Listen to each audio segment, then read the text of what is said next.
Hello friends, आपका फिर एक बार स्वागत है आपके अपने चैनल मैथ किंग मेकर में। आज हम अपने लेक्चर को थोड़ा आगे बढ़ाते हैं। डे 1 हम कर चुके हैं ऑलरेडी क्लास 10th का, ठीक है।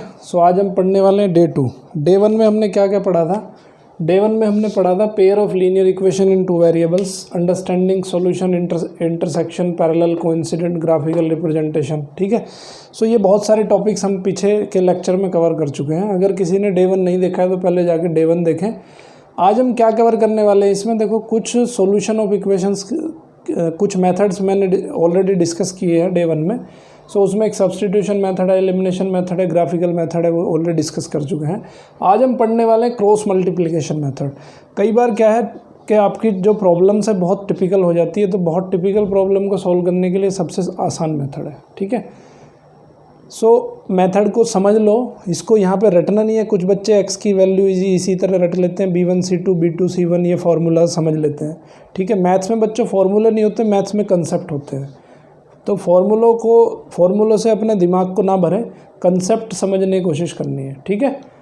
फार्मूले नहीं होते कुछ भी, कंसेप्ट समझना है आपको।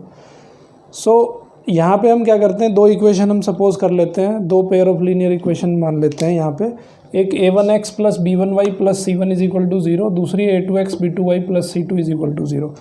अब यहाँ पे जो सॉल्यूशन है, देखो यहाँ पे ध्यान क्या रखना है आपको, पहले इस कंसेप्ट को समझ लो, उसके बाद मैं बताऊँगा कैसे इसको याद कैसे रखना है। देखो याद रखने का तरीका क्या है कि x लिखो, सबसे पहले x लिखोगे तो x को आप हाइड कर दो, ठीक है। x को हाइड करोगे तो क्या कोफिशिएंट बचेंगे, b1 b2 c1 c2। तो यहाँ एक लाइन खींची, ये आप 11th क्लास में पढ़ोगे, इसको डिटर्मिनेंट बोलते हैं, ठीक है। हमने क्या किया, यहाँ पे x को हाइड कर लिया, y के कोफिशिएंट b1 b2 और कांस्टेंट कोफिशिएंट c1 c2 लिख लिए। b1 b2 यहाँ लिख लिया, c1 c2 यहाँ लिख लिया, ठीक है। अब जब अब इसको कंटिन्यू में लिखते हैं, तो जो आपने लास्ट लिखा था वो आगे वाले में भी लिखेंगे। तो c1 c2 पे लास्ट किया था, c1 c2 पे हम स्टार्ट करेंगे, ठीक है। अब y को हाइड करो, क्योंकि y लिख रहे हो तो y को हाइड करा तो क्या बचा, a1 a2 बचा, a1 a2 हमने यहाँ लिख लिया। अब a1 a2 को फिर कंटिन्यू किया और अब कांस्टेंट को रख लेंगे। क्या बचेगा, b1 b2 बचेगा। तो b1 b2 हमने यहाँ लिख लिया, ठीक है। अब इसका मीनिंग क्या होता है वो थोड़ा समझ लो। इसमें क्या करते हैं, क्रॉस मल्टीप्लिकेशन करते हैं, b1 की c2 में और b2 की c1 में, और दोनों को माइनस कर देते हैं। पहले b1 की c2 में मल्टीप्लाई करी, b1 c2, फिर b2 की c1 में मल्टीप्लाई करी और दोनों को कर दिया हमने माइनस, इज इक्वल टू। ये 3 रेशो हमने बनाए हैं, ठीक है। y अपॉन, फिर सिमिलरली इसकी इसमें मल्टीप्लाई, माइनस इसमें, इसकी इसमें मल्टीप्लाई, इसमें से इसको माइनस किया, तो ये वैल्यू आ गई, ठीक है। अब हमने क्या किया, रेशो 1 को उठाया और रेशो 3 को उठाया। तो रेशो 1 कौन सा, x upon b1 c2 minus b2 c1 is equal to ratio 3 है 1 upon a1 b2 minus a2 b1, ठीक है। तो अब यहाँ से इसको इस वाले नंबर को हम कहाँ ले जाते हैं, इसको ऊपर ले जाते हैं। x इज इक्वल टू हो जाएगा b1 c2 minus b2 c1 upon a1 b2 minus a2 b1। अब क्या करेंगे, अब ये सेकंड वाला और ये थर्ड वाला रेशो उठाएंगे। तो y upon c1 a2 minus c2 a1 is equal to 1 upon a1 b2 minus a2 b1। अब इसको जो है अरेंज कर लेंगे, इसको ऊपर ले जाएंगे, ये नीचे आ जाएगा। ये आ जाएगा आपका y। तो यहाँ सिंपली क्या है, हम कि इन वैल्यूज़ को रखते हुए ये कैलकुलेशन कर सकते हैं। तो इसमें क्या है, इतनी सी ही कैलकुलेशन है, ठीक है।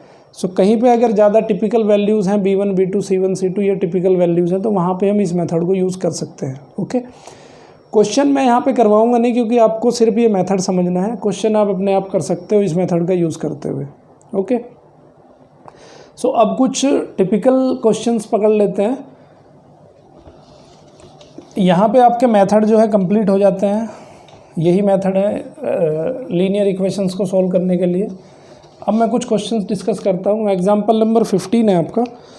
एग्जाम्पल नंबर 15 में क्या कह रहा है कि for what values of p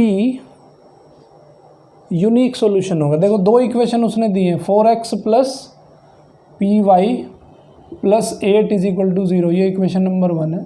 दूसरी इक्वेशन है 2x plus 2y plus 2, 2x plus 2y plus 2 is equal to 0।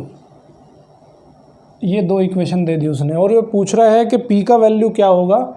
इसका सॉल्यूशन कैसा दिया उसने, यूनिक सॉल्यूशन दिया है, यूनिक सॉल्यूशन।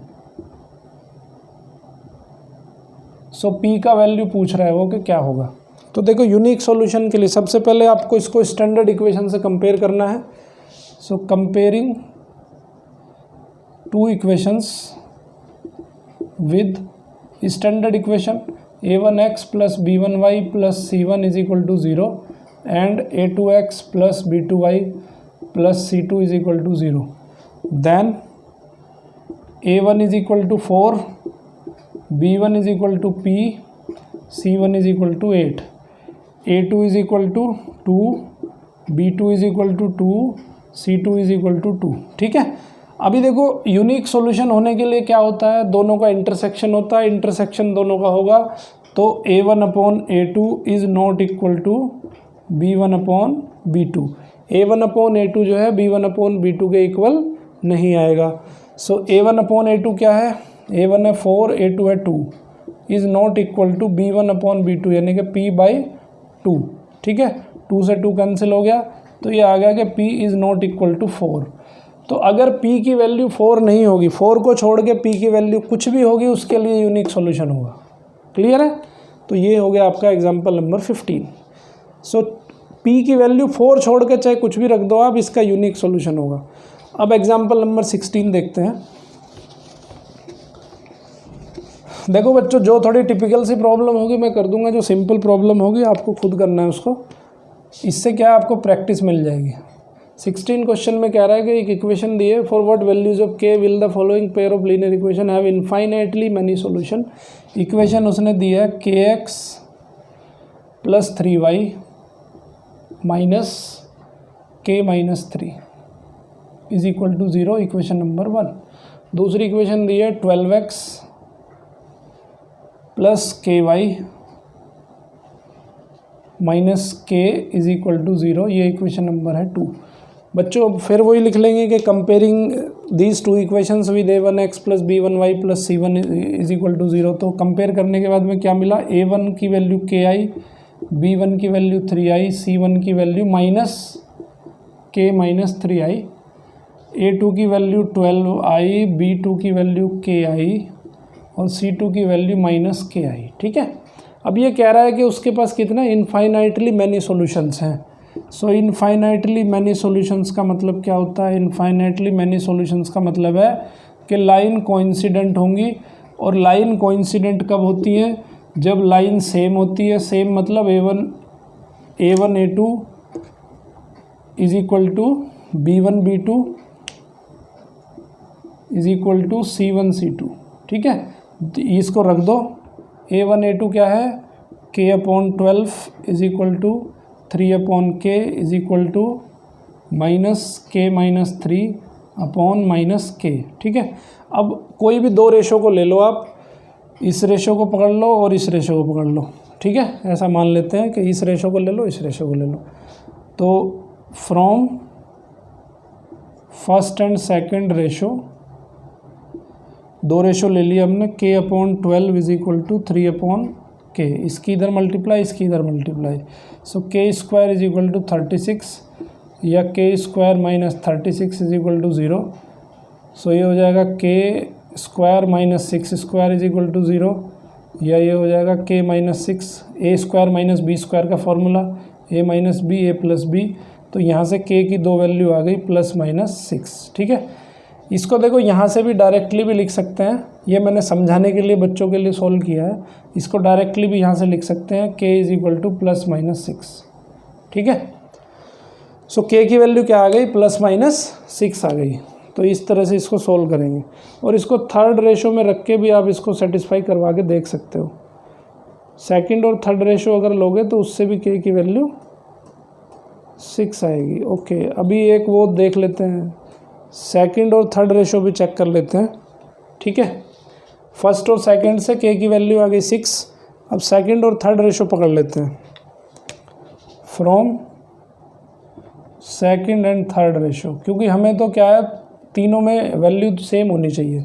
सो ये आ गया आपका 3 upon k is equal to minus k minus 3 upon minus k, minus से माइनस ख़त्म हो जाएगा। सो 3 बाई, इसकी मल्टीप्लाई इधर कर दो, क्रॉस मल्टीप्लिकेशन। ठीक है, k की मल्टीप्लाई 3 में हो जाएगी, 3k is equal to k की मल्टीप्लाई उसमें k स्क्वायर और -3k, ठीक है। तो ये हो जाएगा आपका, सबको इधर उधर लेके चले जाओ, इधर बचेगा 0, k² -6k, तो यहाँ पे लिख सकता हूँ मैं k² -6k = 0, k यहाँ पे कॉमन आ जाएगा तो बचेगा k - 6 = 0। तो बच्चों यहाँ से k की 2 वैल्यू आ गई, एक 0 आ गई और एक 6 आ गई। अब कौन सी वैल्यू दोनों में कॉमन है? 6 वैल्यू दोनों में कॉमन है, ठीक है। सो हैंस k = 6 जो है will give infinite many solutions, will give infinite many solution, ठीक है। उसकी वजह से इनफाइनाइट सॉल्यूशन होंगे, ठीक है। क्योंकि अगर k की वैल्यू -6 हो जाएगी तो ये वाला रेशो तो सेटिस्फाई हो जाएगा, बट ये वाला रेशो सेटिस्फाई नहीं होगा। तीनों रेशो सेटिस्फाई होने चाहिए, तभी जाके वो प्रूव होगा कि k की वैल्यू क्या है। बहुत इंपॉर्टेंट क्वेश्चन है। उसके बाद आती है आपकी एक्सरसाइज नंबर 3.5। 3.5 आप खुद करेंगे, कोई डाउट आते हैं तो पूछ सकते हो। उसके बाद आती है equation reducible to a pair of linear equation in 2 variables. देखो कुछ इक्वेशन ऐसी भी होंगी जो आपको सिंपली लीनियर इक्वेशन नहीं होंगी, बट आपको उनको रिड्यूस करना पड़ेगा। तो रिड्यूस करने का मेथड है, वो मेथड मैं आपको सिखा देता हूँ कि कई बार क्या है इक्वेशन, एक एग्जांपल देख लो, सबसे इजी है। कई बार इक्वेशन इस तरह दी होंगी, 2/x + 3/y = 13, equation number 1। Equation number 2 है 5/x - 4/y = -2। देखो बच्चों, सबसे पहले आपको इसको रिड्यूस करना पड़ेगा लीनियर इक्वेशन में, क्योंकि यहाँ पे जो वेरिएबल है वो फ्रैक्शन में उसमें आ रहा है, डिवीज़न में आ रहा है। तो ये इसको पहले, सबसे पहले आपको इसको कन्वर्ट करना पड़ेगा लीनियर इक्वेशन में। तो क्या करेंगे, लेट 1/x को मान लेते हैं p और 1/y को मान लेते हैं q। इसको p और q मान लिया हमने। सो इक्वेशन क्या हो जाएगी, देन 1 and 2 बिकम्स, अब ये इक्वेशन क्या हो जाएगी आपकी, देखो 1/x की जगह पे p रख दो तो ये हो जाएगा 2p + 3q = 13, इक्वेशन नंबर 3 बन जाएगी। दूसरी इक्वेशन क्या बनेगी, 5p - 4q = -2, इक्वेशन नंबर 4 बन जाएगी। देखो बच्चों, इसको सोल्व कर सकते हैं हम इजीली, है ना। सोल्व कर लेंगे तो क्या होगा, यहाँ से p और q की वैल्यू फाइंड हो जाएगी। p और q की वैल्यू फाइंड हो जाएगी तो अब क्या करना है, वो मैं फाइंड नहीं करने वाला हूँ, ठीक है। मैं डायरेक्टली लिख देता हूँ कि p की वैल्यू आ जाती है यहाँ पे 2 और q की वैल्यू आ जाती है 3। p की वैल्यू 2 आ गई, q की वैल्यू 3 आ गई। कोई सा भी मेथड आप यूज़ कर सकते हो, क्रॉस मल्टीप्लिकेशन या सब्सटीट्यूशन या एलिमिनेशन, जो मेथड आपको अच्छा लगे वो मेथड यूज़ कर सकते हो। सो p की वैल्यू 2 आ गई, q की वैल्यू 3 आ गई, बट हमें तो वैल्यू किसकी चाहिए, x और y की वैल्यू चाहिए। सो p क्या है, p है 1/x = कितना है 2। सो x की वैल्यू क्या आ गई, यहाँ से 1/2 आ गई। q की वैल्यू क्या है, 1/y है, 1/y मतलब 3, तो y की वैल्यू कितनी आ गई, 1/3 आ गई, ठीक है। सो इस तरह से यहाँ पे equation reducible to linear equation में हमें इसको सोल्व कर लेना है, ओके। अभी कुछ और देख लेते हैं, कुछ और टिपिकल सी प्रॉब्लम भी आ सकती हैं आपके एग्ज़ाम में। सो और भी देख लेते हैं एक प्रॉब्लम। एक इक्वेशन दी है आपको 5/x - 1 + 1/y - 2, ये दिया एग्जाम्पल नंबर 18 = 2, ये इक्वेशन नंबर 1। दूसरी इक्वेशन है 6/x - 1 - 3/y - 2 = 1। तो बच्चों देखो यहाँ क्या करना है हमें कि x - 1 देखो 1/x - 1 की जगह p रख देंगे और 1/y - 2 की जगह q रख देंगे। तो इक्वेशन 1 क्या हो जाएगी आपकी, इक्वेशन 1 हो जाएगी 5p + q = 2, इक्वेशन 3 बन जाएगी। इसको क्या लिख देंगे, c हो जाएगी 6p - 3q = 1, इक्वेशन नंबर 4 हो जाएगी। अब इसको सोल्व कर लेंगे। सोल्व करने के बाद में pq की वैल्यू मैं लिख देता हूँ, क्या आती है, p की वैल्यू 1/3i, q की वैल्यू 1/3i, ठीक है। तो आफ्टर सॉल्विंग p = 1/3 और q = 3। ठीक है, अभी हमें वैल्यू किसकी चाहिए, x की वैल्यू चाहिए। So p is equal to 1/x minus 1 is equal to 1/3। So इसको सोल्व कर लेंगे, 3 इधर चला जाएगा, ये इधर, तो 3 is equal to x minus 1। So यहाँ से x की वैल्यू क्या आ जाएगी, 4 आ जाएगी। Similarly q is equal to 1/y minus 2 is equal to 1/3। Multiply किया तो 3 is equal to y minus 2। So y की वैल्यू कितनी आ गई, यहाँ से 5 आ गई। ठीक है, सो इस तरह के भी क्वेश्चन आपके एग्ज़ाम में दिए जा सकते हैं, उनको इस तरह से सॉल्व करना है। ओके, उसके बाद देखो एक क्वेश्चन आता है कि बोट से रिलेटेड। ठीक है, बहुत इंपॉर्टेंट है। एग्जाम्पल नंबर 19 के क्वेश्चन आपके यहाँ पे बोट से रिलेटेड होंगे कि एक बोट आपकी कहाँ जा रही है, रिवर के अंदर फ्लो कर रही है। सो वहाँ पे दो चीज़ें होंगी, देखो एक होगी रिवर, एक होगी बोट। तो दो कंडीशन हो सकती हैं कि रिवर ऐसे फ़्लो कर रही है और बोट भी इसके साथ वाली डायरेक्शन में फ़्लो कर रही है ना। और दूसरी कंडीशन क्या हो सकती है, कंडीशन 1 है। दूसरी कंडीशन क्या है कि रिवर इस डायरेक्शन में फ़्लो कर रही है और बोट इस डायरेक्शन में फ़्लो कर रही है। ठीक है, सो अगर दोनों की डायरेक्शन एक ही है तो उसको बोलते हैं विद स्ट्रीम, कि boat is flowing, boat is going down stream और अप स्ट्रीम। ठीक है, इसमें एक वर्ड यूज़ हुआ है डाउन स्ट्रीम और अप स्ट्रीम। ठीक है, सो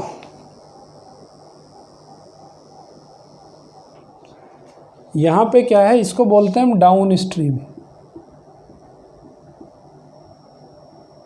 जो रिवर, जो स्ट्रीम है ना, स्ट्रीम मतलब रिवर का जो पानी है उसका फ़्लो और बोट का फ़्लो अगर सेम हो तो उस कंडीशन को कहते हैं हम डाउन स्ट्रीम।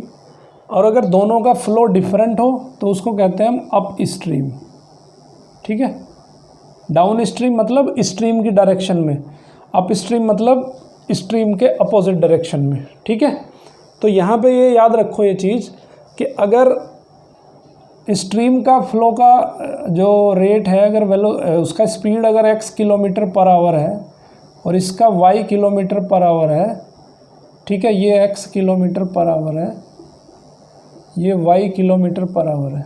ठीक है, अभी एक चीज़ मुझे थोड़ी सी बताओ कि अगर आप साइकिल से जा रहे हो और सामने से हवा चल रही है तो क्या होगा, आपकी स्पीड घट जाएगी या स्पीड बढ़ जाएगी? ऑब्वियस सी बात है, स्पीड आपकी कम हो जाएगी अगर सामने से हवा चल रही है तो। मतलब आप जा रहे हो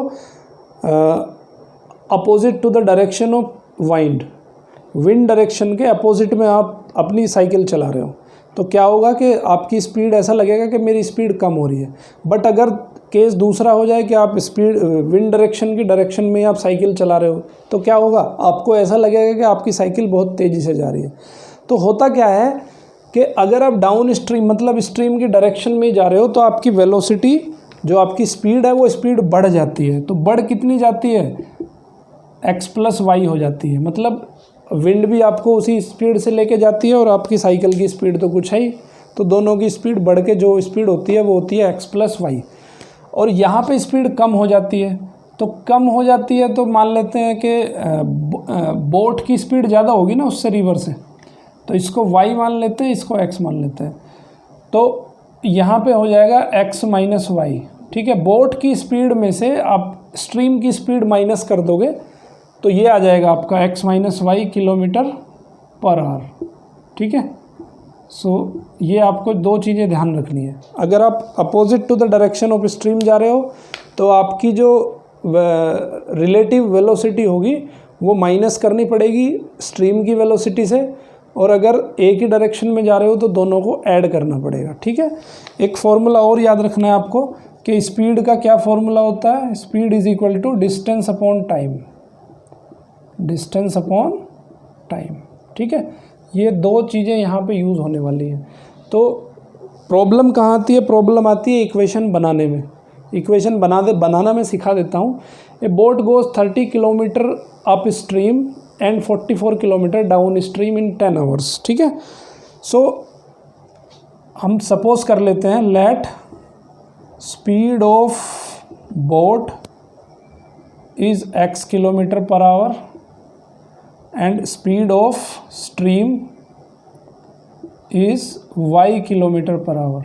ठीक है, हमने स्ट्रीम की स्पीड को y मान लिया और बोट की स्पीड को x मान लिया। ठीक है, सो अब फर्स्ट कंडीशन क्या कह रही है, देखो यहाँ से टाइम इज इक्वल टू क्या आ जाएगा, time is equal to distance upon speed, ये भी लिख सकते हैं हम। ठीक है, या तो speed is equal to distance upon time लिख लो या time is equal to distance upon speed लिख लो। तो अभी वो कह रहा है कि भाई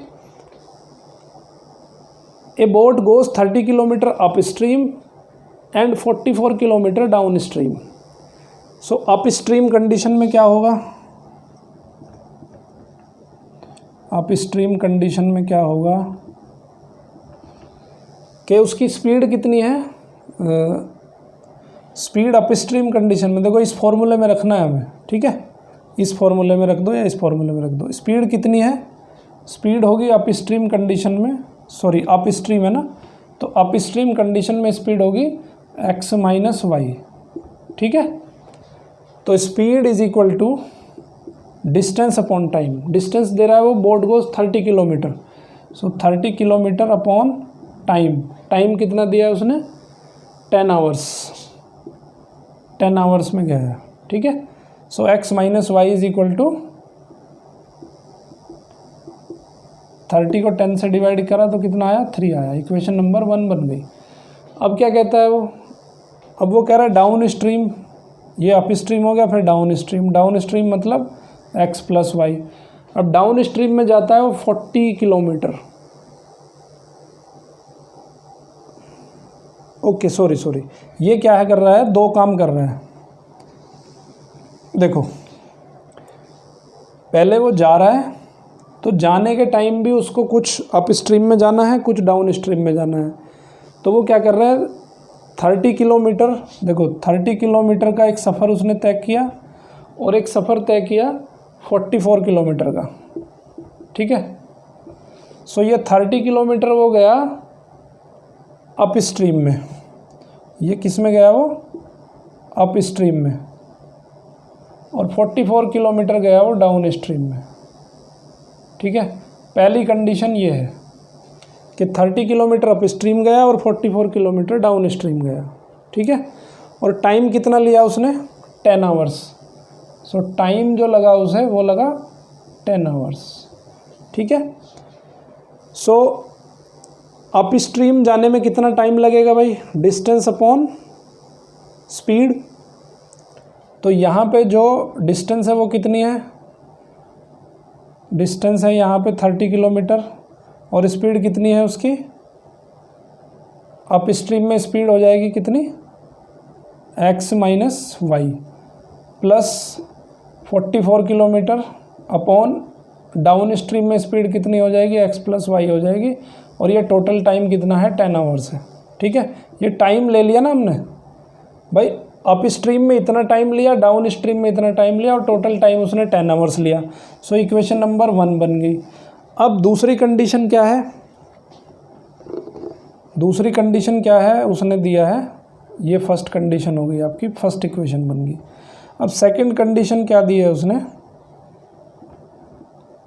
अब वो कह रहा है कि भाई it can go 40 kilometres in 13 hours. अभी वो कह रहा है कि भाई अब वो टाइम कितना ले रहा है 13 आवर्स में क्या करता है वो 40 kilometre up stream, 40 kilometre up stream जा रहा है और 55 किलोमीटर डाउन स्ट्रीम जा रहा है, 55 किलोमीटर डाउन स्ट्रीम जा रहा है। तो सेम फैशन में करेंगे 40 kilometre upon x minus y plus 55 kilometre upon x plus y is equal to 13, equation number 2 हो गई। ठीक है, अब हम क्या करेंगे, इसको सोल्व करेंगे। सोल्व करने का तरीका क्या है कि x माइनस वाई को p मान लेंगे, x प्लस वाई को q मान लेंगे। सो इक्वेशन हो जाएगी आपकी 30p plus 44q is equal to 10, ये हो जाएगी 40p plus 55q is equal to 13। ठीक है, तो वहाँ से p और q की वैल्यू निकाल लेंगे तो वैल्यू आ जाएगी, फिर वो इक्वेशन में रखेंगे x minus y is equal to p, x plus y is equal to q, फिर उसको सोल्व करेंगे तो x और y की वैल्यू यहाँ पे आ जाएगी। सो आप यहाँ पे फाइंड कर सकते हो speed of the boat and speed of the stream. Simple है। ओके, बहुत इंपॉर्टेंट क्वेश्चन है। तो ये मैं आपके लिए खुद छोड़ रहा हूँ, इसको खुद करना है आपको, ठीक है। अब एक्सरसाइज 3.6 में बिल्कुल सिमिलर एक्सरसाइज है, उसमें एक दो क्वेश्चन मैं आपके लिए कर देता हूँ। ओके, एक क्वेश्चन देख लेते हैं यहाँ पे, ये कर लोगे आप, खुद कर लेना इसको। मेन था इसमें इक्वेशन बनाना, कैसे इक्वेशन बनी है, ठीक है। अभी एक क्वेश्चन डिस्कस कर लेते हैं। क्वेश्चन नंबर फर्स्ट का 6th पार्ट दिया है। ये है आपका फर्स्ट इक्वेशन दी है उसने, 6x + 3y = 6xy, और एक इक्वेशन दी है 2x + 4y = 5xy, ठीक है। तो यहाँ देखो क्या, यहाँ तो ऐसा लग रहा है देखने से कि ये लीनियर इक्वेशन है ही नहीं। क्यों नहीं है? क्योंकि यहाँ पे डिग्री 2 है, यहाँ पे डिग्री 1 है। तो लीनियर इक्वेशन वो होती है जिसमें डिग्री 1 होती है। तो 1 बना लेते हैं हम। देखो कैसे बनाना है, डिवाइड कर दो इसे एक्स वाई से, डिवाइडिंग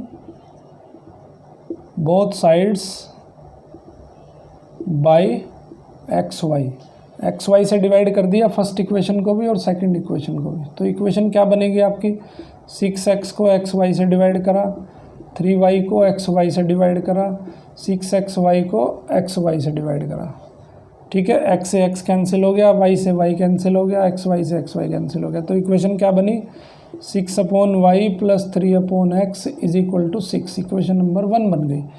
दूसरी इक्वेशन क्या बनेगी, 2x/xy + 4y/xy = 5xy/xy। xy से xy कैंसिल, y से y कैंसिल, x से x कैंसिल। तो इक्वेशन बन गई 2/y + 4/x = 5।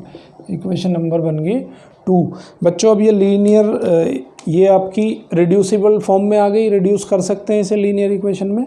सो यहाँ से इसको हम रिड्यूस करके यहाँ पे इक्वेशंस को सोल्व कर लेंगे। ओके, सो इस तरह से भी इक्वेशन आप सोल्व कर सकते हो। ओके, अब यहाँ पे एक एक्सरसाइज 3.7 भी दी है, उसमें लिखा है बुक में आपकी ऑप्शनल है, बट अगर बच्चों आपको अच्छे से चैप्टर समझ आया होगा तो बहुत इजीली आप एक्सरसाइज नंबर 3.7 कर सकते हो। आई होप कि ये चैप्टर बहुत अच्छे से आपको समझ आ गया होगा। सो देखते रहिए, मेरे चैनल को सब्सक्राइब करते रहिए, लाइक करते रहिए, अगर किसी बच्चे को ज़रूरत है तो उसको शेयर भी करिए, ठीक है। तो चलिए यहाँ पे हमारा चैप्टर ख़त्म होता है। Thank you very much.